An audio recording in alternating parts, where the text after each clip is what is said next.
Olá, tudo bem, meus irmãos queridos e amigos aqui deste canal, onde nós estamos sempre batendo um papo com você, falando de coisas espirituais e também sobre relacionamento. Nós estamos com esta série Transformando Lares, Renovando Corações, e esse aqui é o quinto vídeo da série com o tema Fortalecendo o Casamento. Eu quero hoje compartilhar com você essa temática para juntos nós discutirmos sobre como melhorar o casamento, como fortalecer o relacionamento do casamento. No livro de Amós, capítulo 3, versículo 3, o profeta diz: Poderão andar dois juntos se não estiverem de acordo? Eu pergunto para você, você acha que é possível duas pessoas andarem juntas se não estiverem de acordo? Porque há tantos divórcios hoje em dia? Porque há tantas crises nos casamentos, tantas discussões, brigas, desentendimentos? Talvez porque as pessoas não estão, o cônjuge não está andando no mesmo propósito, na mesma visão, no mesmo objetivo. De repente, cada um está querendo fazer do seu jeito, andar da maneira que acha que deve. Não é? E será que vai dar certo se assim eles fizerem? Amós diz que não. Ele faz uma pergunta, mas já traz consigo a resposta. Podem duas pessoas andarem juntas se não estiverem de acordo? Eu acredito que não. Jesus também falou a respeito dos fundamentos, e ele fala a respeito da fé, da vida cristã, mas vamos fazer um paralelo, né? Vamos trazer essa mesma mensagem de Mateus capítulo 7, do verso 24 ao 27, para a nossa realidade do casamento.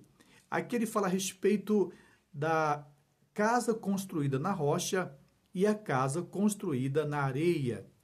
Ele disse que aquela pessoa que ouve os seus ensinamentos e põe em prática aquilo que ouve é comparado a uma pessoa que construiu a sua casa numa rocha maciça. Ele chama isso de prudente, de homem prudente. E com o tempo veio os vendavais, veio a chuva forte, o vento forte, bateu contra aquela casa, as correntezas, né, vieram grandes tempestades. Ele disse que a casa não caiu, pois estava edificada sobre a rocha.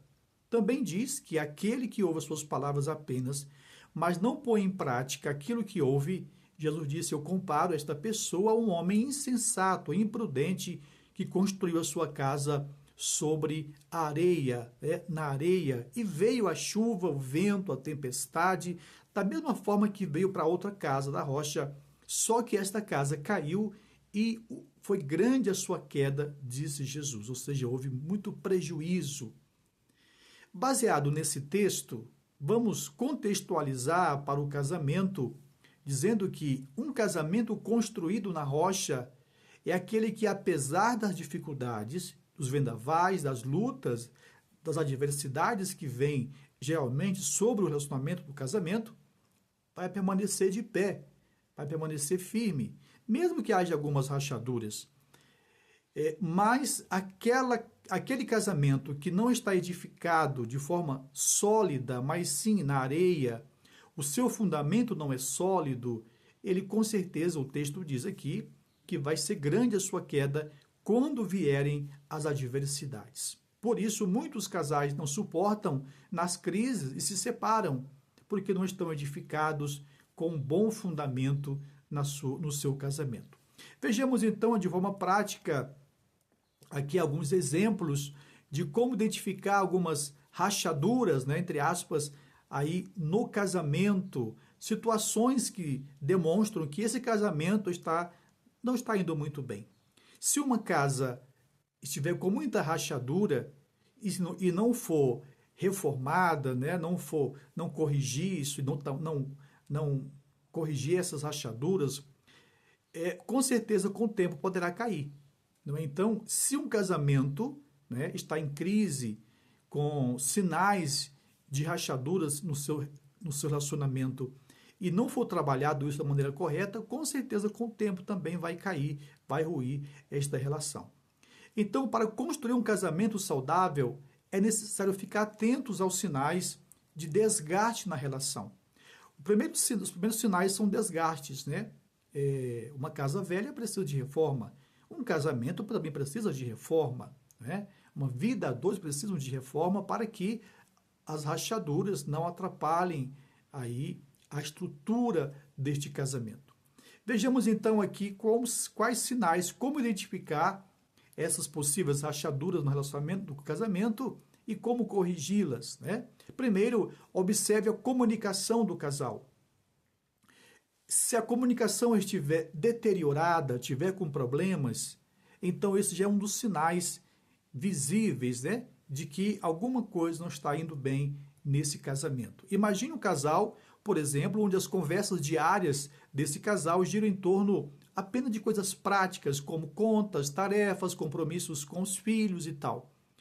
E quando algum assunto mais íntimo ou assuntos emocionais que poderiam ser comentados, eles são evitados. Às vezes começam a falar, interrompe, não fala ou pensa de comentar alguma coisa sobre questões mais íntimas do casal ou questões emocionais, mas evitam-se falar sobre isso e isso acaba gerando discussões. Ou então, quando vai se falar sobre tais assuntos, acabam discutindo, né? Porque um vai falar, você é sempre assim, sempre colocando o outro como se fosse o culpado, e aqui geram então as discussões, as crises nos relacionamentos. Então, se um dos cônjuges expressa algo importante, geralmente o outro minimiza essa expressão, não, essa conversa do seu parceiro. Ou então ignora totalmente, né? Gerando frustração e sensação de invisibilidade. Quando um dos cônjuges percebe que o outro não está disposto a ouvi-lo, ou isso vai gerar discussões, brigas de acusação, você não me ouve, você não escuta aquilo que eu falo, você não tem atenção para mim, você não escuta, eu estou falando com você, você está conversando com alguém, ou você está andando, ou você está no celular, né? E então isso já gera discussão, ou então a pessoa cala, mas não vai adiantar mesmo, o que eu vou estar falando? Então isso gera um sentimento de invisibilidade, porque a pessoa ela não fala o que está sentindo, não expressa a sua dor para o seu cônjuge, e isso vai causando feridas na relação e desgastando esse casamento. Vejamos também outros sinais aqui, né? A falta de conexão emocional, que é a ausência de momento de diálogo profundo de qualidade. Quando o casal não conversa mais sobre si, sobre assuntos que não sejam contas, filhos e problemas, quando eles não têm esse momento de qualidade, esse diálogo mais profundo, de falar sobre si, né, de elogiar o outro, demonstrar afeto e carinho, também é um sinal de que há um desgaste aqui no aspecto emocional, na conexão emocional deste casal. Também outro sinal de que talvez esse casamento não vai bem são as críticas, né? Um ciclo de críticas, e também ficar sempre na defensiva. Além da pessoa criticar, ele pode também ter uma resposta sempre defensiva, né? Tá sempre armado, tá sempre pronto para né, reagir a qualquer comentário que o outro faça, talvez até mesmo antes que esse outro termine de falar, de expor a sua opinião, expor a sua ideia, a pessoa está na defensiva, ela já vai falando, já vai atacando, já vai respondendo esse outro, talvez de uma forma agressiva, porque criou-se um ciclo de críticas e de defensividade na relação do casamento, né? E também outro sinal é o distanciamento físico do casal. Se há um distanciamento físico é porque há um distanciamento emocional, né? Então levou-se um distanciamento físico. Quando o parceiro, por exemplo, o casal, né, alguém, né, um dos cônjuges, quer ficar mais tempo fora de casa, com os amigos, vamos imaginar, por exemplo, que o esposo chega do trabalho, então, antes deles ir para casa, ele já passa na casa do amigo, já vai jogar bola, já vai ter a atividade dele com os amigos, então ele tem essa vida, ou seja, um hobby, né, ou seja, mesmo estar com os amigos, então prolonga-se o trabalho por muito mais tempo, com horas extras, talvez para fugir, entre aspas, da casa. Há muitas pessoas que não gostam da sua casa, ou não gostam de ficar em casa. talvez porque não se sente bem ali, porque há discussões, há cobranças e tal, então acaba saindo desse ambiente doméstico para um ambiente social, porque lá ele pode falar o que ele pensa, ele pode, sei lá, expressar seu sentimento e tal, e acha que com os amigos é mais fácil do que em casa. Então, esse distanciamento físico é consequência de um distanciamento emocional. O cônjuge que fica em casa, por exemplo, né, se um cônjuge sai mais e o outro fica em casa, gera para esse cônjuge aqui um sentimento de abandono, de rejeição, de que o outro talvez não goste da sua companhia ou não queira estar na sua companhia. Isso é um gerador de conflitos e discussões no relacionamento. Isso, além de impactar a relação do casamento, né, do cônjuge em si, isso também afeta a relação com os filhos, caso esse casal tenha filhos. Se são filhos pequenos, são crianças ainda, isso pode internalizar nessas crianças, né, padrões disfuncionais de comunicação, gerando conflitos nessa criança ou até mesmo insegurança, né? Porque essa criança que ela vive num ambiente desse pode ser uma criança insegura. E crianças que vivem num relacionamento disfuncional, elas aprendem a evitar conflitos, porque às vezes não querem que os pais briguem, então elas acabam não expressando suas emoções também, porque ela percebe que talvez a mãe fala e o pai agride, ou então o pai tenta expressar algum sentimento, alguma expressão do como está se sentindo, talvez a mãe, por estar ferida, às vezes fala de forma agressiva com esse pai, e a criança está ali observando. Talvez também a relação desses pais com essa criança também é de não permitir que elas falem do que estão sentindo. Então a criança acaba guardando para si suas emoções, né? Ou talvez expressando ela de forma inadequada, de forma errada. Essa situação dos conflitos no casamento trazem também um clima emocional tenso na família, né? Um ambiente de conflitos, de silêncio, que isso impacta diretamente na questão emocional dos filhos, podendo gerar ansiedade e retraimento nesses filhos. Crianças que vivem num ambiente de críticas, de discussões, um ambiente às vezes, de palavras negativas, né, contra essas crianças e acusações, ou menosprezo, elas vão com certeza viver um relacionamento de ansiedade, de retraimento, de mágoa, de ressentimento aqui. Tá? E além, lógico, de causar problemas na vida do casal, que estamos falando sobre conflito no casamento, também isso pode gerar um efeito dominó na vida dos filhos, porque pais desconectados, né, entre si, eles geram também essa desconexão na vida dos filhos, e os filhos, ao perceberem isso, eles podem criar uma sensação de ser negligenciados, né? Esse sentimento de que meus pais não importam comigo, meus pais não dão atenção para nós, ou para mim, né? Se for criança, meu pai não importa comigo, minha mãe não importa comigo. Então, acaba gerando esse tipo de situação. O que fazer, então, para melhorar essa relação do casamento, caso haja conflitos assim? Fazer uma autoavaliação. Uma autoavaliação é muito positiva, né? De uma forma sensata, sem pré-julgamento, mas fazer uma autoavaliação e dizer, olha, como nós estamos conduzindo o nosso casamento. Isso pode ser o casal juntos, ou então cada cônjuge individualmente fazer a sua autoavaliação e identificar quais os pontos de insatisfação no relacionamento.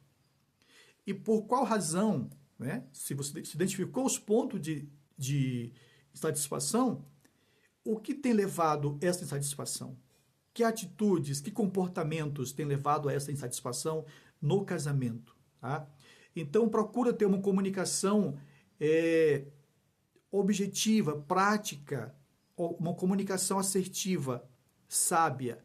Ah, eu não sei como lidar isso em casa. Então, procure um terapeuta, procure alguém que vai te ajudar a organizar a sua comunicação familiar, né, no ambiente da família. Então, terapeutas de casais, psicólogos formados na área de famílias, né? E eu sou psicólogo, sou psicoterapeuta na área de família e casais de família. Também há muitos por aí, né? Ou então, se você convive numa igreja, numa comunidade onde não tem como você ter acesso, talvez, a um psicólogo especialista na área de família, procure o seu líder religioso. Geralmente, o líder religioso é alguém que já tem uma vivência maior, já enfrentou muitos conflitos e já superou muitos deles. De repente, vai te ajudar também a como você ter uma linguagem mais assertiva no seu casamento, na sua família. Isso pode melhorar muito a tua relação do seu casamento, tá? Então, desconecte-se das coisas que atrapalham a tua relação e conecte-se, né? Faça uma conexão entre você e o seu cônjuge ou o seu cônjuge e seus filhos. Crie esse clima de mudança positiva, né? Deixe mais tempo de lado as coisas que não são essenciais e foque nas coisas que são essenciais. Se você é cristão evangélico, católico, não importa, sempre coloca Deus em primeiro lugar do seu casamento. Se percebe que há crises, há discussões, não sabe como lidar, além, lógico, de buscar ajuda profissional, também busque a ajuda de Deus. Coloque diante de Deus as suas causas, as suas queixas. Peça a Deus sabedoria, orientação, para que Ele possa te orientar a você construir um casamento saudável e um relacionamento familiar na presença de Deus. Que Deus te abençoe. Meu muito obrigado pela sua companhia até aqui. Se você gostou, compartilhe com seus amigos também. Um forte abraço e Deus te abençoe.